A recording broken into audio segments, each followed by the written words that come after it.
Good morning, everyone. Good morning. I'm just going to wait for you guys to tune in. Good morning, Facebook and YouTube and Instagram. I have been insanely busy over the last few days. Insanely busy. Anyway, good morning. Hope you guys had a great Easter. All right. Good morning, Gingerbread Man. Sassy Mio, good morning. Haitian Pride, good morning. Yes, I know I've been just so crazy busy. Like sometimes I just have like a series of like intense busyness where I can't even get a second, both in my work life and personal life. As you guys know, it was my birthday on Saturday, but I've just been so busy. Like I didn't even do anything. I went to dinner at night, but that's about it. Okay, if this is your first time joining, welcome. Thank you for tuning in. My name is Aisha Chidole. I'm an immigration lawyer. I represent clients all over the United States with your immigration matters. You can schedule a consultation for 479956567 or 678-325-1037.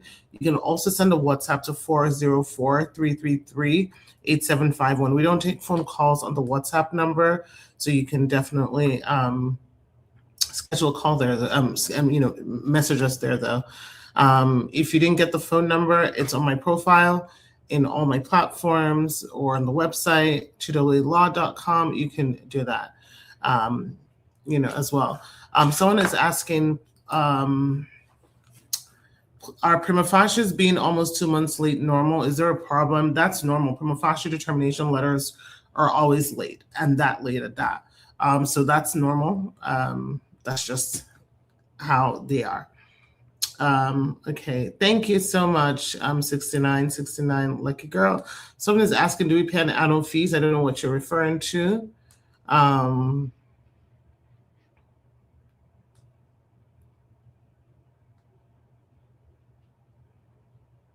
Okay, yeah, I keep getting this type and stuff, so I don't know. Is it legal for ICE to hold on to a military spouse at the military base when they go to take their pictures? Well, I can't really tell you what's legal or not legal, but generally, if they do have a warrant to go into a space based on whatever basis while they're holding someone, they are allowed to do that. And so you're generally going to find that with cases where the person has an unexecuted deportation order. So like if you have a deportation order, and an executed one means that, you've not left the country or you never left the country. So in that case, it is.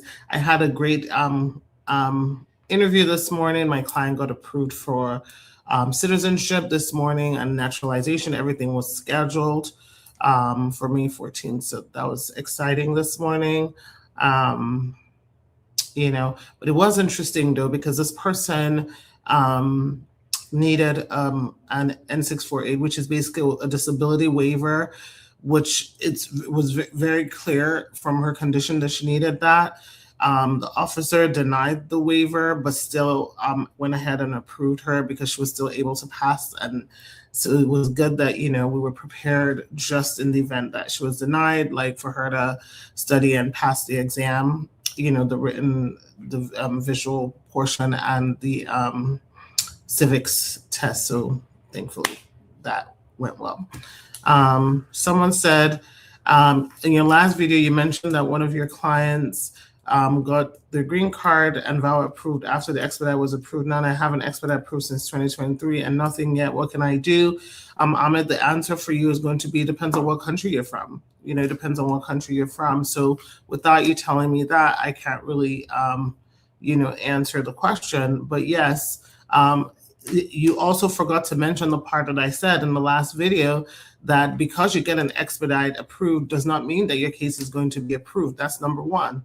Number two, it doesn't mean that your case is going to be approved within a year. That's number 2. And so that's what I've been trying to tell y'all, you know, especially those of you like, oh yeah, apply for expedite, because somehow they believe that if they apply for expedite, it means that their case will be approved within 2 weeks. It just means that it will take less time than it normally would. So if it's a case that's meant to take 4 years, you know, it might take like 3 years. But that's typically what it means. But for you, Amit, I don't know what country you're from. You might be one of those who have the adjudicative hold where they're trickling slowly on decisions of your case. Someone is asking, attorney, any update on the pause countries for processing cases that have been lifted? So I posted something on this last week, so you should go read what I posted about this. So they haven't been very clear on saying we've completely released it, but what they've said is that they're now going to start trickling through decisions, especially those that have passed what they consider Operation Paris, which means basically that, let me see if I can actually pull it up so I can, if you guys give me a second, let me pull it up, because, you know, I can't keep all these things in my head, guys, because there's just too much in my head. So just hold on. Let me find the, I got to open it. I know I had it open here somewhere. Let's see. And if not, if I can't find it and it's wasting my time, you can just go on my page and look for it. Last week I talked about it. I want to say on April 1st. Was the day that I posted it. Let's see if I can find it. Let's see. Just give me a second. I got to log back into the USCIS policy manual stuff.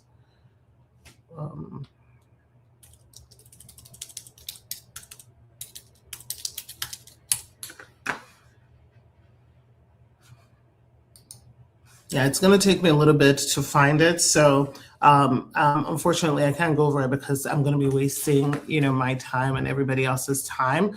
But basically, right now, their whole thing is that they're going to be reviewing cases.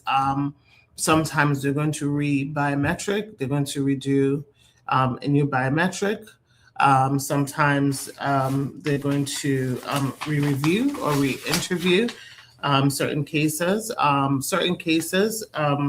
VAWA cases, certain VAWA cases will be scheduled for an interview for their VAWA cases.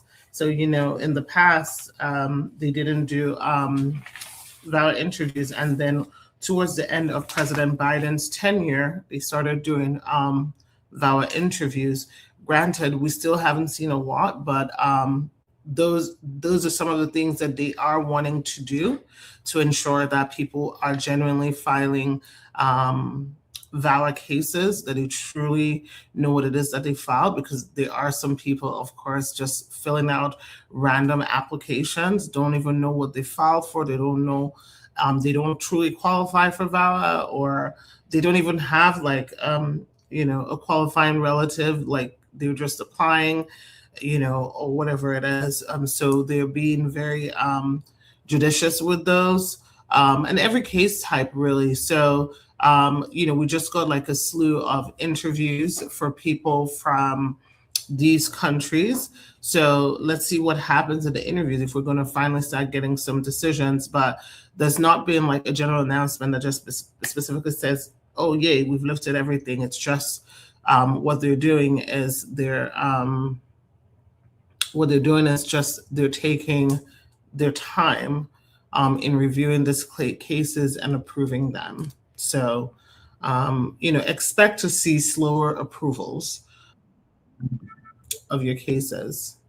Locktree said, I hope you had a good birthday. I did. Thank you. Okay, let me just see.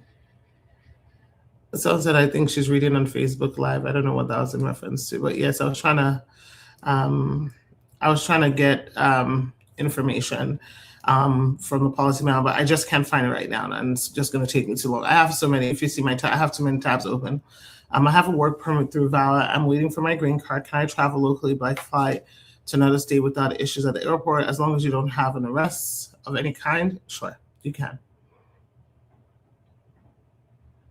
Okay, let's see what else we have here.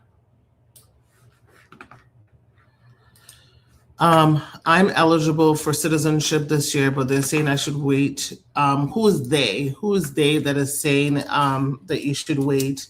Um, um, yeah, who's they? If you're eligible for something, you should be applying for what you're eligible for. I mean, ultimately, the quickest and the best way to finish your process is to become a U.S. citizen. Once you become a U.S. citizen, you can have some peace of mind that you're done with the process. I mean, in order for them to denaturalize you as a U.S. citizen, you have to have committed fraud of some sort. If you've not committed fraud, there's no reason to not apply for citizenship. So I don't know who people are that are saying it's not. Who are people? Is that a lawyer you're speaking to? So I'm not really sure who people are that are telling you that. Did you commit any crime? Did you do something you were not meant to do? So if you don't have any of those things, I can't understand why you wouldn't apply for citizenship. But to each their own.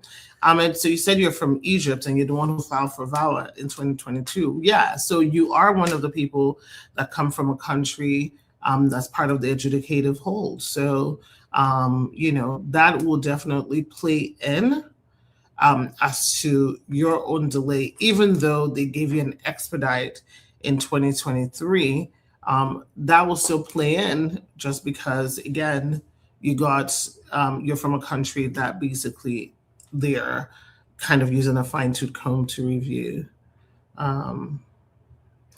Can you go through the airport with a work permit that has your previous name, but your passport and ticket is in your current married name? When you say can you go through the airport, is this an international trip or what kind of trip?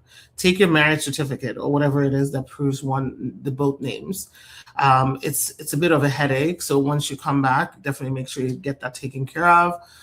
But as long as you have your marriage certificate, I'm assuming this is you have your current married name, you have your marriage certificate and your date of birth, your birth certificate that shows that this was your original name, and you got married and you've changed your name. It's just that when your work permit was approved to still have the other name, you should be fine. But your passport really is going to be what you're going to be using to travel, not your work permit, unless you're doing an international trip and your advance parole is attached to your work permit. So remember, for international travel, it's your advance parole, your travel permit, that allows you re-entry into the United States. Okay. Okay, can someone travel with an I-751 extension letter and expired card domestically and internationally? Domestically, yes, no problem. Internationally, just make sure that the extension, you count from the date of expiration on your green card. So if your green card expires, let's say it expired in 2025, April 2025, the extensions usually that are given are 48 months. You want to make sure the extension is 48. If your extension says, so your card expired 2025, and then they give you 4 years, which is 48 months. So basically that won't expire till April 2029. So whatever you do, just make sure you're counting the date of expiration plus the extension. That's what will determine whether or not your green card is still valid. If you count it and it has expired, what you want to do is you want to schedule an info pass at the local USCIS office where you live, and then you'll get an added stamp. An added stamp is like an I-551. It's basically like a 1-year extension on your green card. Okay. After VAWA biometrics, what comes next? It depends. It depends on what you filed with your case. Sometimes if your biometrics come before your prima facie, then you get a prima facie if you meet the requirements to get a prima facie. If you already got a prima facie and you filed for a work permit based on C9, then you might get your work permit next. Otherwise, you'll wait basically for them to make a decision or request additional evidence. Generally, you're going to lie basically in a dormant state for a few years before they, if it's a substantial issue or need that they have, it will take a couple of years when they're actually reviewing your file for them to request additional evidence or a notice of intent to deny, or they approve you right away. Or they schedule you for an interview. It just all depends. If they can't make a prima facie decision on your case, they would usually send you a request for additional evidence to prove that your case warrants a prima facie determination letter. At I-751 interview abuse waiver, do the officers ask questions about abuse? Yes. At I-751 interviews based on an abuse waiver, the officers ask questions about abuse and your marriage, and they're very intense. I find I-751 interviews to be the most intense out of any interviews that I attend, followed by a marriage-based case, right? But the 751s are very intense. They're very intense. They're looking for a crack somewhere there. So yes, you should be prepared to talk about your abuse, what happened with your spouse, and basically think of it as a new marriage-based interview that you're having again, and then explaining the abuse. If you're having a VAWA interview, not an interview after your VAWA has been approved, those tend to be intense as well. Not as combative, but intense. I find that there's a bit more compassion in those interviews, but they are intense. There is nothing that they're not asking you. Those interviews last 2 to 3 hours long. When you have like a VAWA interview, in a VAWA interview specifically to discuss abuse, your good faith marriage, because what they're going to do is they're going to interview you for both your I-360, which is a VAWA application, and then when they finish that, they will now start interviewing you for your 485. So, that's that. 2-year conditional green card expired on May 15, 2026, but we're not yet in 2026, May. So I don't know if you mean 2025. I'm currently still waiting for a decision on my naturalization application through military. I'm unsure about you didn't finish your question, but how can it have expired when we're not yet in May 2026? So, I'm going to need a little bit more information. Someone says, can I still get married if I'm from a country listed in the country list of 75 countries? A pause on consular processing is not a pause on marriage. It doesn't have anything to do with marriage. If you want to get married, you can get married. It has nothing to do with the pause. The pause is for public charge and for them to come up with new regulations and rules of how they're going to handle public charge applications and as it relates to public charge. But there's no rule that stops people from marrying whoever they want to marry. So if you want to marry, you can get married. I filed VAWA in November of 2024. Would I be eligible to file for adjustment of status now since April 1 has passed? Ridiculously, Ria, I'm assuming that you're married to a legal permanent resident, not a U.S. citizen. Because if you were married to a U.S. citizen, you were eligible from the date that you submitted your VAWA in 2024. If you didn't, you could be eligible to file for adjustment of status, but I'm saying that without knowing your immigration history. I don't know if you're in removal proceedings. I don't know if you're barred from adjusting, so there are many variables, but let's assume none of those variables exist. And the only thing that stopped you from filing an adjustment of status is that your spouse was an LPR or is an LPR. If that's the only thing, then yes, the visa bulletin after April 1st allows you to now file, for AOS. Titus Glover asking for a friend. Is it advisable to withdraw your VAWA case and remarry someone you've been talking to? Both are serious about having a life together. Remarry? No, it's not advisable. I wouldn't advise it. If your C1 is approved, do you still have to go for an interview? 50-50. If you C31 means that your VAWA case was approved. 50% of the time they will interview you for the 485. The other 50%, they may not interview. Like the one that someone just asked about, she wasn't interviewed. The one that we got her expedite VAWA approved. So sometimes they interview, sometimes they don't, but I'll say it's about 50-50.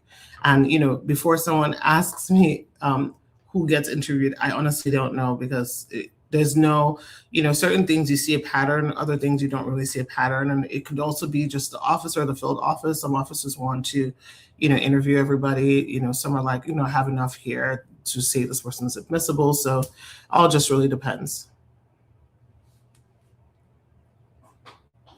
Is a prima facie always compulsory to have?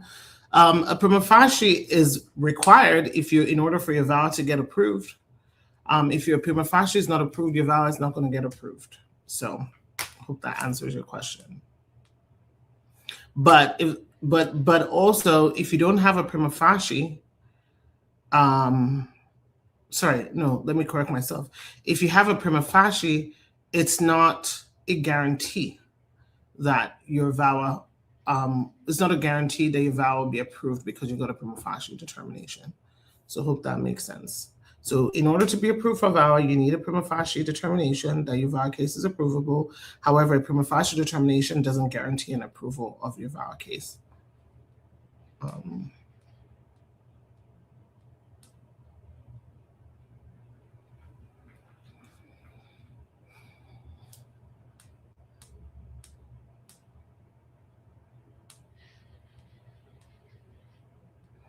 Someone is asking the question again, are the restrictions lifted on Nigerians or just some cases? Outside restrictions, no.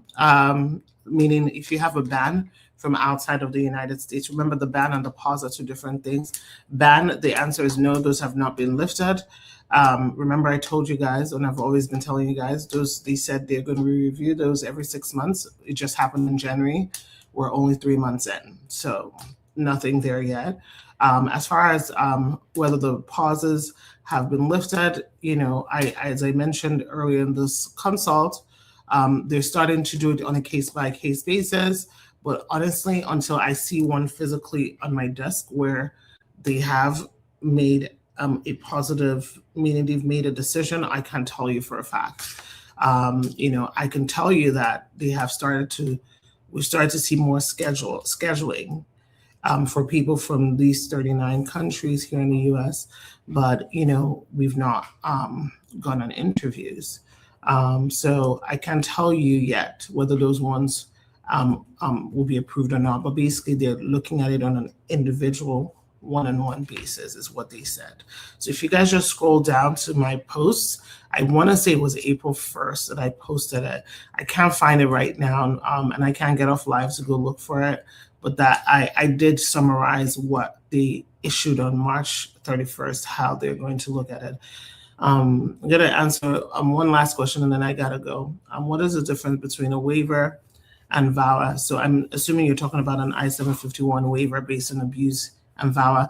VAWA, when we talk about VAWA, we're talking about you don't have a green card and you found an I-360 based on abuse, right? By a U.S. citizen spouse, an LPR spouse, a U.S. citizen parent. If you're under 21, a green card holder parent. If you're under 21, there's some exceptions for between the ages of 21 to 24, like for late filing, or if you are a parent who has been abused by a U.S. citizen child that's over 21. With an abuse waiver, we're specifically talking about you being abused by your U.S. citizen spouse or green card holders, basically whoever got you your green card, basically, which usually is your U.S. citizen spouse. Generally, it's usually not a green card holder, right? Or you're a child who experienced abuse, which is step parent. There's so many differences between the two of them. One requires you to have a green card and you're requesting a waiver. One allows you to remarry while your case is pending, which is a 751. With the VAWA case, you can't remarry. One is looking at any credible evidence, which is a VAWA case. The other one is looking at more fine-tooth combed evidence of proof of it. So if there's any specifics that you want, I can talk about it. And I know 2 months, last month, actually, early last month, I actually did differences between a 751 and a VAWA. So if you scroll through my timeline, you can see it, or I can talk about it in another, because I got to get off the live. It's just, it's too long to answer in 60 seconds, the differences. But they're two different things, basically. Okay, guys, I got to jump off. If, you have a personal question about your own case, schedule a consultation, 407-995-6567, or send a WhatsApp to 404-333-8751. I will try to be on live tomorrow. Some days are just unpredictable. We're also having connectivity issues at the office. But if I can, I will be on tomorrow at 10 o'clock. Otherwise, schedule a consultation, figure out, what you're eligible for and if you should be filing, and stop listening to people if they're not in the legal field and actually doing this for a living. All right, guys, have a great